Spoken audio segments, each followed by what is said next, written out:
Their feet sore, their voices hoarse, their struggles substantial. And I feel that we can still have a nonviolent demonstration and that we will have a nonviolent demonstration here in Memphis. All in the name of civil rights. Kathleen Kirkwood's passion for activism started at 17 on April 4th of 1968. And my sister and I were at the jury counter and we overheard that he had been assassinated. It was the death of Dr. King that transformed Kirkwood from a Memphis high school student to an activist for civil rights.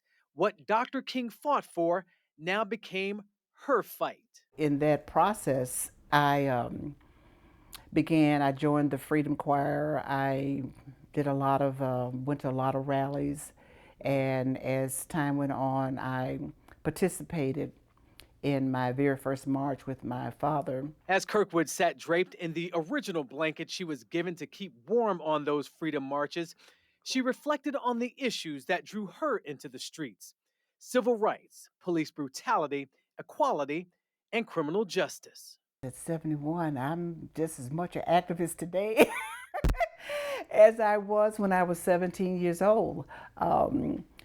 It made me realize that I can't say that I had a calling, but I knew that I could, and I felt that I must make some changes and differences, and the only way to do that was to become active and use my passion to try to create a different kind of world. In all his 67, 70 years of living, he's never went to school with a white person. And I feel like that makes me realize that these times weren't that long ago. 17-year-old Jasmine Teague is an activist who learned about civil rights from her granddad. He helped build churches in Atlanta, the cradle of the civil rights movement, and met icons like Rosa Parks and Coretta Scott King. Speaking with him made her realize something. Some of these people who hated people like me and people like my grandfather are still living to this day. It makes me realize how much we still need to push for change within our society. I want to see an America where diversity, inclusion exists, and equity within all forms, whether that be social, cultural, and governmental and political.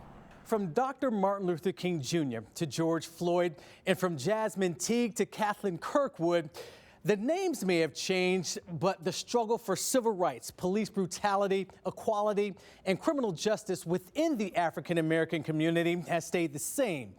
But with every chant, with every step, with every struggle, it's the hope that's remained unchanged, and so the fight continues. If you really believe this is right, and I'm doing the right thing for our nation, keep going. May 2nd, 1968, I got on a double-decker bus called the Freedom Train, the first caravan of the Poor People's Campaign. Kirkwood has written a children's book called Ain't Gonna Let Nobody Turn Me Round, the title taken from a freedom song. It documents her life growing up as a teenager during that time.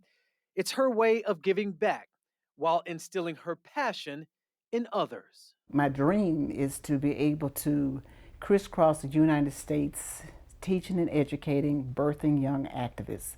That's what I'm trying to do all the time.